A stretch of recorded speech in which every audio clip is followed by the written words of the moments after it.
Assalamualaikum warahmatullahi wabarakatuh.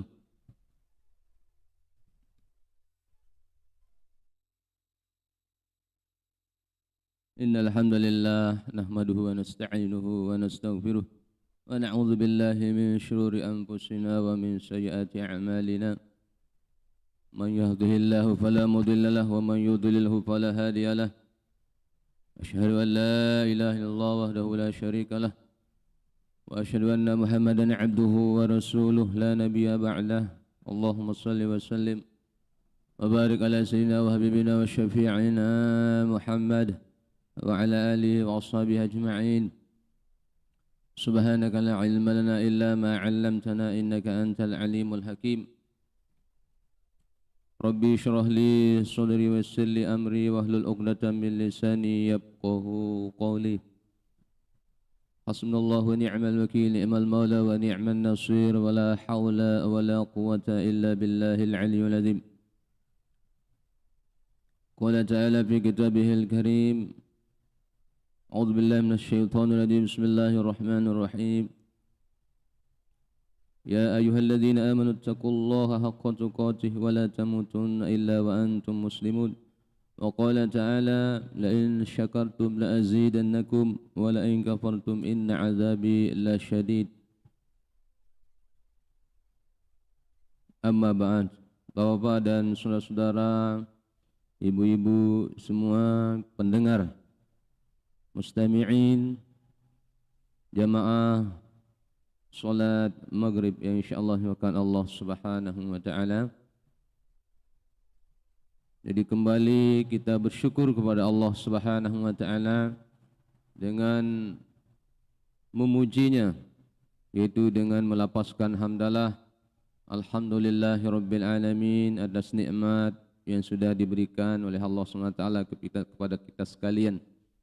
Sehingga pada malam ini, di saat ini, di detik ini kita masih diberikan kesehatan, masih diberikan oksigen untuk menghirup udara segar yang mudah-mudahan napas kita yang setiap kita keluarkan itu akan mengandung zikrullah, mengingat Allah Subhanahu wa taala, dan mudah-mudahan apa yang kita lakukan pada malam ini diridhoi oleh Allah Subhanahu wa taala.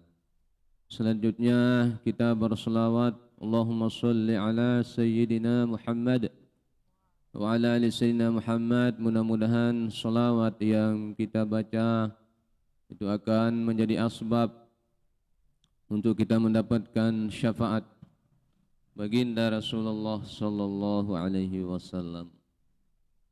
Bapak-bapak dan saudara-saudara, sebelum kita lanjutkan kajian malam ini, mari kita membaca umul kitab.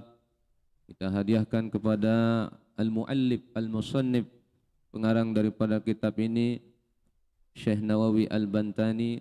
Mudah-mudahan dengan kita mengkaji kitabnya, kita mendapatkan berkah dari Allah Subhanahu wa taala, dan mudah-mudahan kita dikasih kemudahan bisa-bisa mengikuti nasihat-nasihat para ulama, para sahabat di dalam kitab ini. Dan mari kita baca umul kitab bisiril Fatihah. Alhamdulillahirabbil alamin arrahmanir rahim maliki iyyaka na'budu.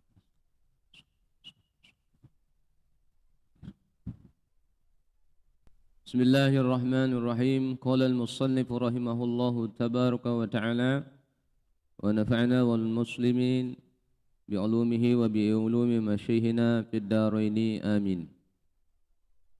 Wal maqalatul hadiyata asyarata an ba'dil hukama ayil awliya la tahkiru dhunuba as-sigar ay la ta'udduha sigaran fa innaha tatasha'abu minha adh-dhunum al-kibar wa aydan rubbama yakunu ghadaballahu ta'ala fi tilkas sigar.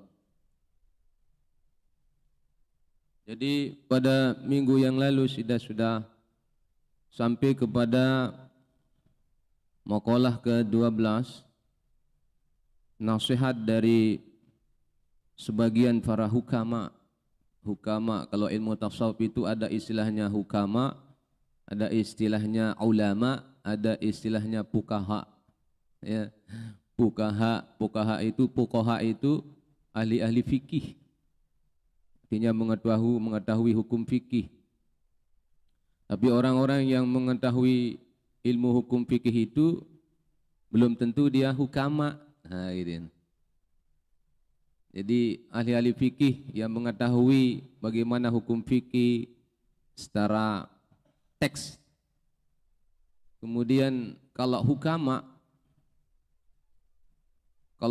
itu ahli-ahli hikmah. Jadi mengetahui zat Allah Subhanahu wa taala. Jadi asrarul syar'iyyah dalam bahasa kitabnya itu. Asrarul syar'iyyah artinya hikmut tasyri'. Itu mengetahui rahasia-rahasia Allah. Jadi itu hukama. Jadi hukama itu seperti contoh Bapak Ibu dan saudara-saudara sekalian. Apa sih hukama itu? Contohnya kalau ahli fikih, misalnya berwudu. Ketika kita basuh muka, jadi dalam kitab itu air yang menetes ketika kita basuh muka itu adalah tetesan. Itu cara untuk menghapus dosa-dosa yang ada di wajah. Ketika kita basuh hidung, maka dosa yang ada di hidung itu dibersihkan dari dosa. Jadi dibersihkan semua. Kemudian ketika kita istinsyak ke mumur, jadi itu cara untuk membersihkan. Mungkin pernah kita melakukan dosa lewat mulut, pernah kita melakukan dosa lewat hidung, pernah kita melakukan dosa lewat mata, telinga, semuanya itu adalah bisa dibersihkan dengan air wudu. Jadi kalau di Taqridatus Sadidah, di ilmu fikih, di kitab Taqridatus Sadidah itu jelaskan tentang jadi dosa bisa terhapus dari semua anggota badan yang ada di wudu. Jadi termasuk tangan yang kita basuh, mungkin pernah berbuat salah dan sebagainya, dengan kita membasuh tangan itu berguguran dosa. Jadi kalau dia ahli hikmah, hukama, lebih dalam lagi dimaknai itu. Misalnya seperti kita berwudu, air yang wudu itu, air wudu yang ada di wajah kita atau di tangan kita, basuhan-basuhan itu, kadang-kadang biasanya orang kan dihapus, artinya diusap pakai handuk. Nah, itu ya dibersihkan lagi. Nah, jadi kalau orang-orang yang ahli hikmah itu enggak dibersihkan. Jadi dibiarkan dia, air itu dibiarkan. Kenapa? Karena itu menjadi saksi. Sampai kering air itu, selama dia basah air wudhu itu akan berbicara di hadapan Allah SWT bahwa ini. Jadi air ini menjadi saksi bahwa orang ini pernah melakukan wudhu. Kalau Syekh Abdul Wahab Asy'arani di dalam kitab tazkirahnya, di kitab Tazkiratul Qurtubi, bahkan di dalam cerita dalam kitab itu, beliau kalau para ulama-ulama aulia Allah itu melihat tetesan air wudhunya itu warna hitam. Jadi telaga yang dipakai untuk berwudu itu kok menjadi hitam dalam muka syafahnya para ulama itu. Nah, kalau orang-orang yang ahli ya para aulia-aulia Allah itu melihat bahwa itulah gambaran dosa itu. Jadi ketika kita basuh semua dari wajah, dari tangan tuh, berjatuhan, berguguran dosa-dosa yang dengan niat ikhlas karena Allah Taala, dan juga ya jadi cara berwudunya benar gitu. Jadi iza tawaddoa fa ahsanal wudu. Apabila Anda berwudu, maka perbaikilah wudu Anda. Kalau benar cara berwudunya, maka dengan cara itulah dosa-dosa diampuni oleh Allah SWT. Itulah para hukama. Jadi hukama itu ahli hikmah. Makanya dalam ayat Al-Quran itu, wa may yu'til hikmata faqad u'tiya khairan katsira. Itulah kelebihan yang diberikan oleh Allah Subhanahu wa taala. Jadi itu makanya dimasukkan oleh pengarang kitab ini Syekh Nawawi Al-Bantani, bahwa nasihat para ahli hikmah itu memang tingkatan itu agak sulit itu. Kalau kita ini Nah, jadi kita hanya membaca saja di kitab ini, tapi mudah-mudahanlah jadi sesuai dengan yang ada di kitab, jadi kita bisa ya mengkaji bagaimana sih tingkatan-tingkatan para hukama. Jadi di dalam nasihatnya para hukama ini, an ba'dil hukama ail awliya la tahqirudz dzunubas shighar. Jangan engkau remehkan dosa kecil, ay la ta'udduha shigaran. Artinya al-mudawamah. Dosa kecil itu kalau diulangi-ulangi maka dia akan menjadi besar dia. Jadi diremehkan. Jadi jangan engkau remehkan dosa kecil, fa innaha tatasya'abu minha az-dzunubal kibar. Maka sungguhnya dia itu bercabang, dia akan menjadi besar. Mana contohnya, misalnya orang mencuri cabai misalnya kan, satu biji cabai dicuri satu hari, jadi besoknya lagi diulangi walaupun itu kecil, nah tapi kalau diulangi itu akan menjadi besar. Itulah mencuri cabai misalnya, atau apa yang misalnya menyentuhnya perempuan yang bukan mahramnya, misalnya. Itu menyentuh yang anis syahwah, maksudnya yang menimbulkan syahwat. Ya kalau yang menyentuh yang memakai lapis kan ada yang perbedaan pendapat ulama gitu. Kalau salaman orang perempuan sama laki kan, nah kalau Imam Syafi'i kalau tidak menimbulkan syahwat kan dibolehkan. Kalau menimbulkan syahwat itu haram ya. Jadi perbedaan pendapat ulama kalau salaman dengan perempuan. Jadi ihtiyatnya Imam Syafi'i itu ya lebih baik tidak usah kan begitu, cukup dengan mengangkat tangan. Kalaupun bisa misalnya salaman tetapi hanya sebentar saja, jadi orang kadang-kadang dia begini kan tangannya gitu sampai dia memandang gitu. Nah, itu yang kalau dia menimbulkan syahwat maka haram kalau sebagian ulama gitu. Nah, kalau ada ulama yang ekstrim yang keras ya haram, boleh. Nah, gitu. Nah, jadi itu ya. Jadi fa innaha tatasya'abu minha az-dzunubal kibar. Maka sesungguhnya dia bercabang, dosa itu menjadi besar. Wa aidon rubbama yakunu ghadaballahu ta'ala fi tilkas shighar. Jadi dan juga bisa jadi dengan dosa kecil yang kita lakukan itu adalah murkanya Allah, ghadaballahu ta'ala, marahnya Allah. Ketika kita melakukan dosa kecil, ternyata Allah juga marah di saat itu. Itulah yang membuat murka, membuat menjadi dosa itu menjadi besar.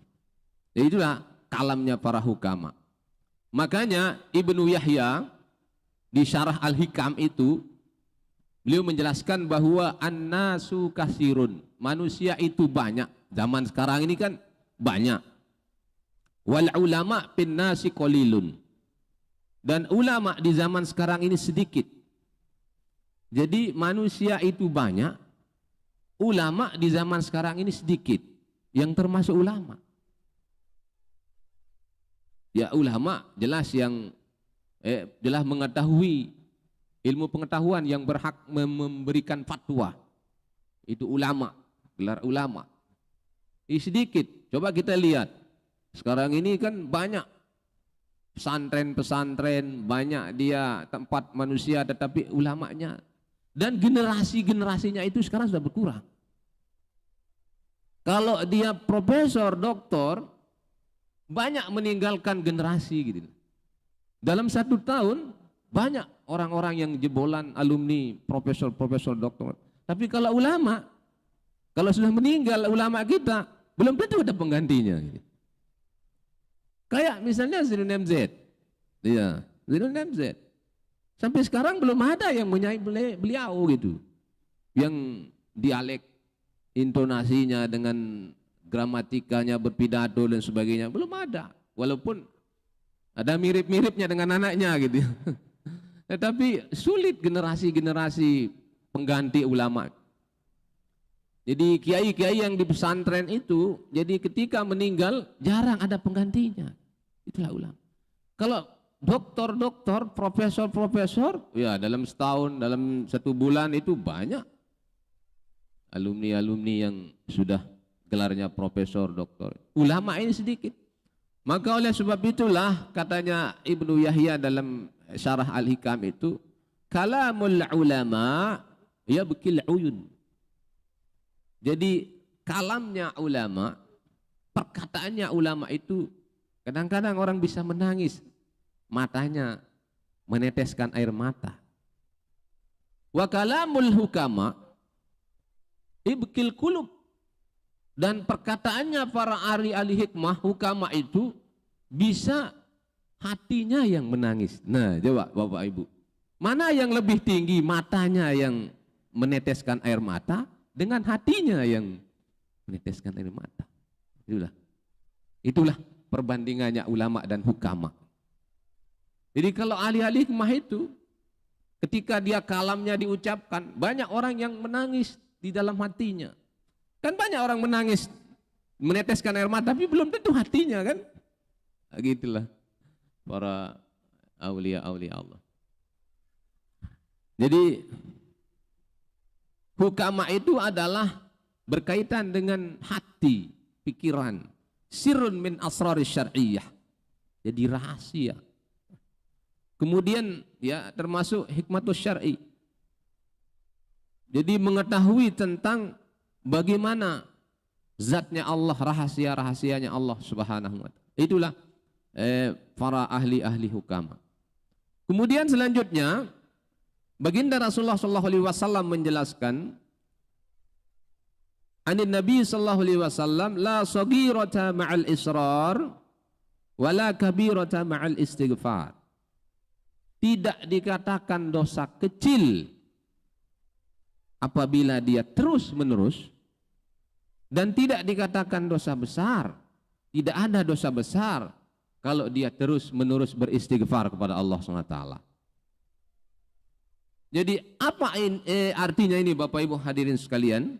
Jadi la saghirata ma'al israr fa innaha bil muwazabah. Tidak dikatakan dosa kecil kalau dia bil muwazabah, bil mudawamah, terus-menerus dilakukan. Misalnya seperti yang tadi. Jadi kalau maksiat hanya niatnya doang, niatnya sudah masuk dalam niat. Oh, besok lagi saya mau mencuri cabai. Nah, gitu. Jadi niat. Kalau dia cepat bertaubat, ia diampuni dosanya oleh Allah SWT. Jadi kalau dia langsung laksanakan, berdosa lagi. Itu dosa-dosa kecil yang kalau terus-menerus dilakukan akan menjadi besar. Jadi bil muwazabah. Ta'zimu patasiru kabiratan, maka dia akan menjadi besar dia. Wa aidon annaha ala azmi istidaminha tasiru kabiratan, karena ada dia mengazamkan, artinya niatnya untuk melakukan dosa itu, itulah yang akan menimbulkan menjadi besar. Fa inna niyatal mar'i fil ma'asi kanat maksiyatan, karena sesungguhnya niat suatu perkara dalam maksiat itu maka dia jatuh maksiat dia. Niatnya doang itu. Wala kabirata amal istighfar, tidak dinamakan dosa besar kalau dia terus-menerus beristighfar kepada Allah Subhanahu wa taala. Taubatnya itu dengan syarat-syaratnya. Artinya fa inna taubata tamhu asarul khati'ati, karena sungguhnya taubat itu akan diampuni, terhapus sisa-sisa kesalahannya itu. Walaupun dia wa in kanat kabiratan, walaupun dia besar, kalau dia tetap beristighfar kepada Allah Subhanahu wa taala. Bapak Ibu hadirin insyaallah makan Allah Subhanahu wa taala. Jadi semua anggota badan kita ini akan menjadi saksi, akan berbicara di hadapan Allah Subhanahu wa taala. Wa nahtimu, di dalam ayatul Quran, jadi semua ini akan berbicara anggota badan kita.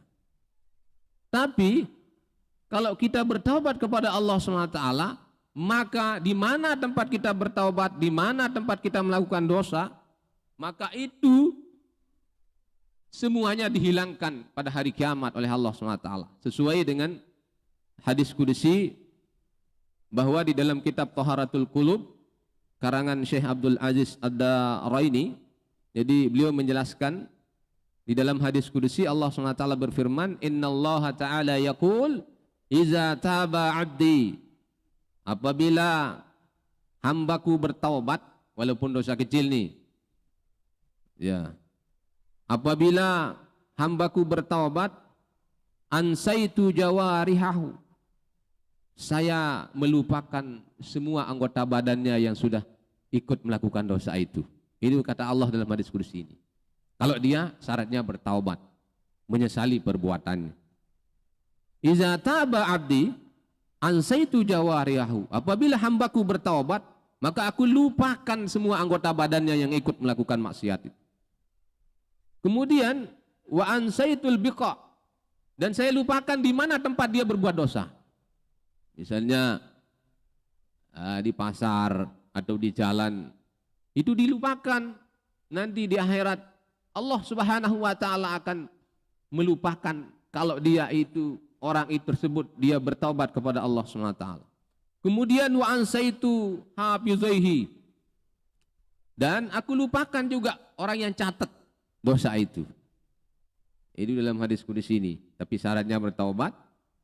Jadi apabila hambaku bertaubat, maka aku lupakan semua, misalnya tangannya pernah melakukan dosa, matanya pernah melakukan dosa. Jadi aku lupakan itu semua, kata Allah dalam hadis kudus ini. Wa ansaitul biqa, di mana dia melakukan dosa itu dilupakan oleh Allah SWT kalau dia bertaubat. Kemudian wa ansaitu hafizaihi, dan aku melupakan orang yang catat. Artinya semua perbuatan kita ini kan dicatat, ada raqib atid ini. Raqibun atidun itu mencatat baik yang buruknya perbuatan yang kita lakukan ini. Hatta la yashhadu alaihi yaumal qiyamah, sehingga mereka itu tidak akan menyaksikannya nanti pada hari kiamat. Tapi syaratnya kita selalu beristighfar kepada Allah Subhanahu wa taala. Bapak Ibu hadirin insyaallah makan Allah SWT. Makanya Syekh Abdul Aziz Ad-Daraini menjelaskan bahwa dosa-dosa itu yang dilakukan itu bisa menjadi besar dengan sebab, ada beberapa sebabnya. Khamsatun min asbab, jadi ada 5 sebab daripada dosa-dosa itu akan menjadi besar. Ada 5 sebabnya. Yang dosa kecil itu bisa menjadi besar dengan sebab-sebabnya sebagai berikut. Yang pertama adalah al-mudawamah, al-israr, terus-menerus dilakukan.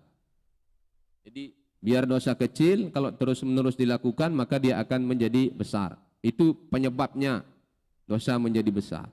Kemudian yang kedua adalah al-ihtiqar, al-istihanah. Al-istihanah itu meremehkan. Wah, apa ini? Apa dosa ini? Itu diremehkan. Walaupun kecil, dia remehkan. Istihanah. Kemudian yang ketiga itu adalah as-surur al-zunub. As-surur bizambi. Senang dengan dosa yang dilakukan. Dia ketawa. Nah, dia ketawa dia. Narkoba ketawa. Nah, dia berjudi ketawa. Minuman-minuman keras ketawa. Senang dengan dosa yang dilakukan. Nah, walaupun kecil tapi senang. Seperti dalam hadis baginda Rasulullah SAW. Jadi kullu ummati mu'afi ilal muhajirin, ilal mujahirin.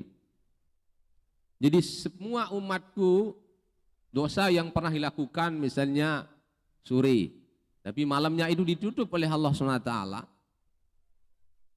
Di pagi harinya dia buka lagi dosa itu. Artinya dia bicarakan lagi, atau dia lakukan lagi. Padahal Allah sudah menutup. Di waktu malam sudah ditutup. Tetapi dia ingat lagi, dia ceritakan lagi, dia ungkap lagi. Itu yang dosa itu akan menjadi besar. Jadi yang pertama tadi adalah al-mudawamah, terus menerus. Kemudian yang kedua adalah al-istihanah, meremehkan. Kemudian yang ketiga adalah as-surur bizzambi, senang dengan dosa yang dilakukan. Kemudian yang keempat adalah mengajak orang lain untuk melakukan dosa itu. Seperti apa yang dia lakukan. Kita ngajak nih. Misalnya, oh ayo kita main nih. Ayo kita berjudi misalnya. Ayo kita minum minuman keras. Atau ayo kita, itu mengajak orang lain untuk melakukan dosa. Jadi dia akan mendapatkan dosa seperti dosa orang yang melakukan itu. Karena baginda Rasulullah SAW menjelaskan, man da'a ila dhalalatin kana alaihi minal ismi mislul asami. Barang siapa yang mengajak kepada kesesatan, maka dia akan mendapatkan dosa seperti dosa orang yang man tabi'ahu, orang yang mengikutinya. La yang kusuzalika min asamihim syai'an. Tidak berkurang sedikit pun dosa yang dilakukan itu. Misalnya kita ngajakin orang untuk melakukan dosa itu, maka dia ikut mendapat dosa dari apa yang dia lakukan. Itu mengajak orang lain. Kemudian yang kelima adalah